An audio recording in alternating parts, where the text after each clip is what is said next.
And joining us now in our Book Talk segment, great to welcome author of a really interesting historical book, and it's the 200th anniversary of the Battle at Waterloo, and that's the title of the book, Waterloo, The History of 4 Days, 3 Armies, and 3 Battles. We're joined today by Bernard Cornwell from up in Cape Cod in Massachusetts, and he joins us by telephone. Bernard, how are you? Good to talk to you.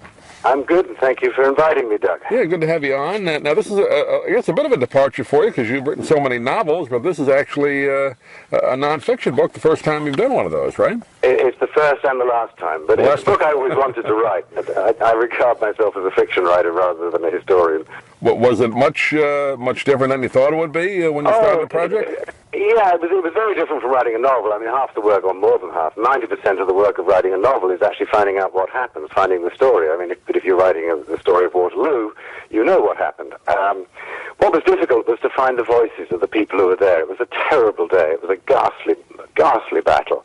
And I wanted to tell the story a lot through the words of the men and women who were actually on that battlefield. So most of the work was looking up French, Prussian, and British sources, diaries, memoirs, letters. But I enjoyed writing it. It was an exciting story to tell.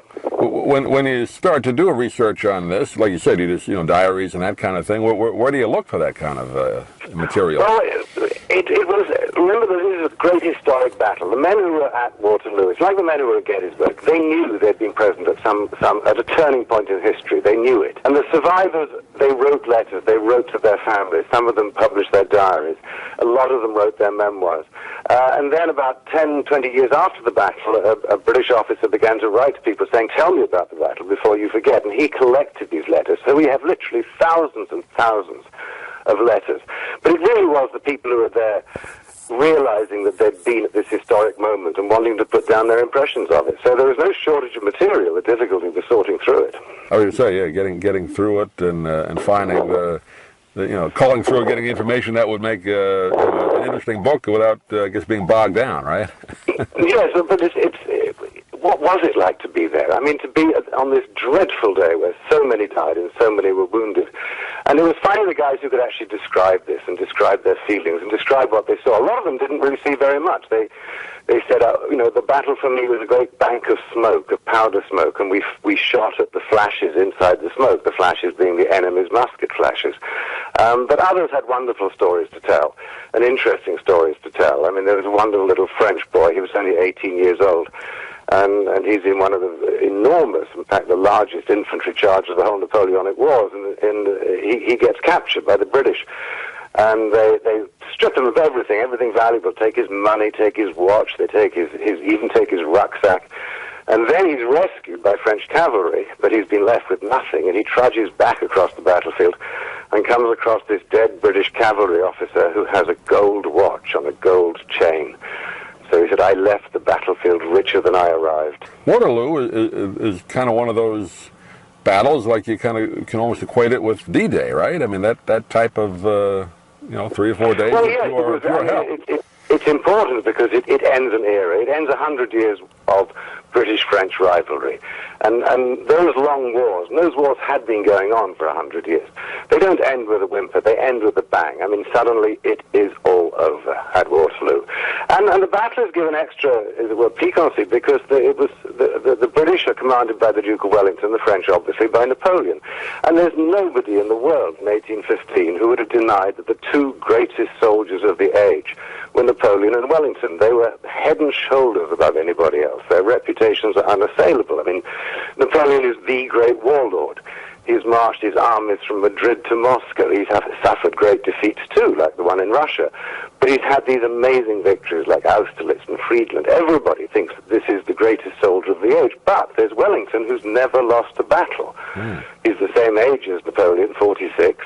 He's fought as many battles as Napoleon, but he's never lost one. So everybody knows that these are the two top seeds, and they've never fought each other. So Waterloo is the first time they actually meet on a battlefield. And of course, both men must have been aware of this, that the result of the battle would affect their reputation in history. So it is an extraordinary battle. What made Napoleon So good. I mean, every school kid, you know, you get a little history lesson, a little bit about Napoleon. You just kind of remember him as having the hand in the in the jacket, or you know, the front of his jacket, but you don't know much more about him. I mean, what made him so great? He's a very intelligent man. Yeah. He's an extraordinarily clever, intelligent man. He's not a tyrant. He's not a Hitler or a Mao. He became the emperor, but he's not vengeful. He doesn't put his enemies to death. He doesn't have a political party. He's just an extraordinarily intelligent man who is a genius of an administrator. He worked incredibly hard. He had a very, very, very low boredom threshold, which I think is why he was so in love with war. And that is, to me, his great fault, that he really did love war.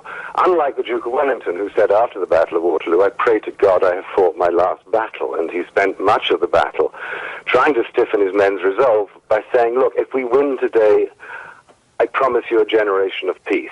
In other words, Wellington fought for peace. Napoleon, I think he needed the gamble of war. He needed the excitement of war. But he was this extraordinarily intelligent man who rose out of the chaos of the French Revolution. And it's extraordinary how many of history's great leaders do come out of revolution. If you think of people like Lenin or indeed Mao, they only rise to the top because there's absolute chaos in the country which they come to lead.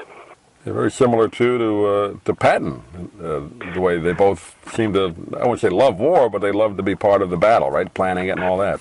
Yes, I think Patton had another characteristic he shared with Napoleon, which was he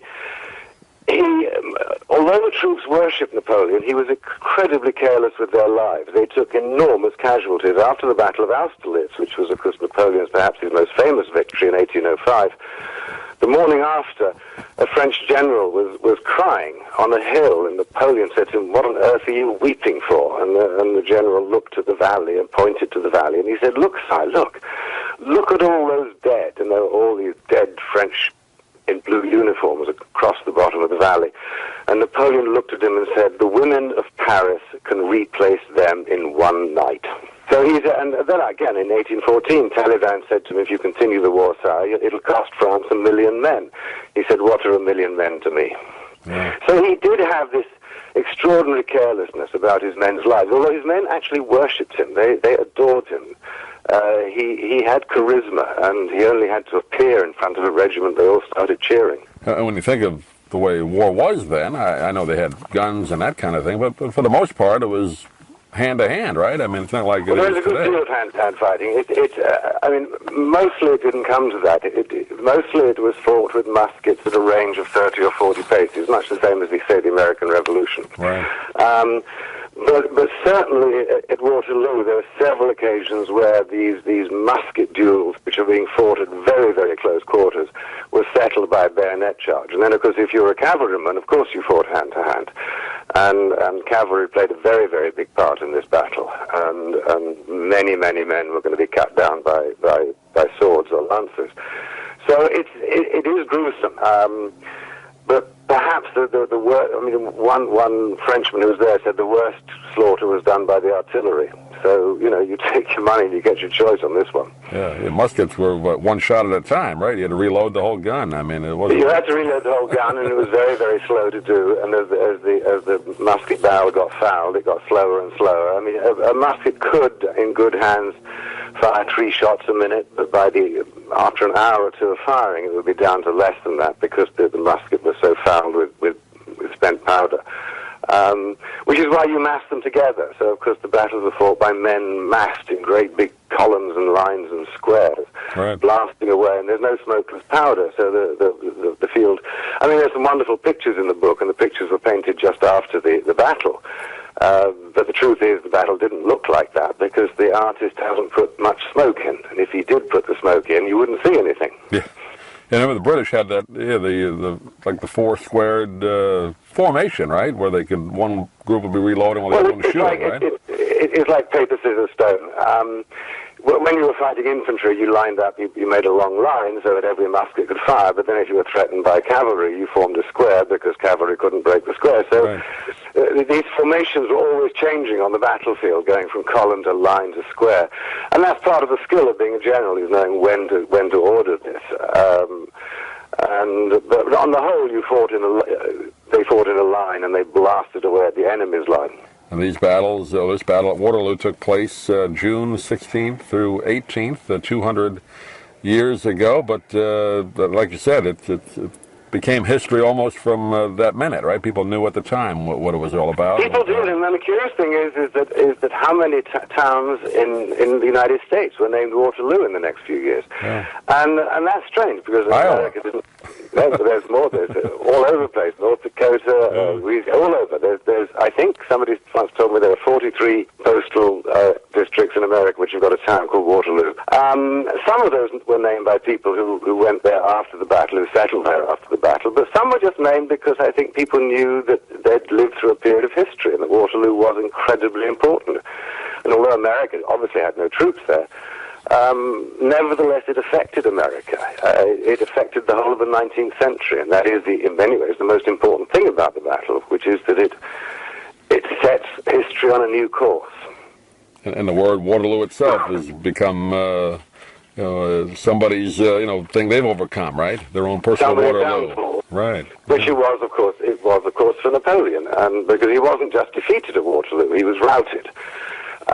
By which I mean his army was more or less destroyed, which is why we don't know how many casualties were there, because the only way you could really find out about casualties is you count the number of men you have before a battle, and then the next day after a battle, or a week after the battle, you count them again. And then it's a simple question of mathematics. But the French were never able to count their losses because many, many regiments simply just had annihilated, and the men fled and never went back to the colours. Yeah. Well, it's a fascinating story, and you go into such great detail in the book. Again, it's called Waterloo, the history of 4 days, 3 armies, and 3 battles. We've been talking with Bernard Cornwell today. And Bernard, I know the book doing very well over in the UK, I understand, and just coming out here in America. Do you have a website you want to give out? People can get a hold of the book? Oh, yes, it's bernardcornwell.net.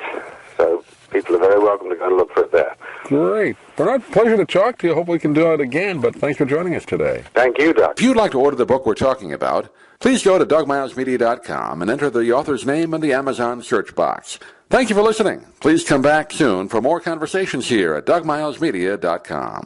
This has been a presentation of Doug Miles Media, all rights reserved. You can listen to or download previous programs at iTunes, Stitcher.com, or Doug Miles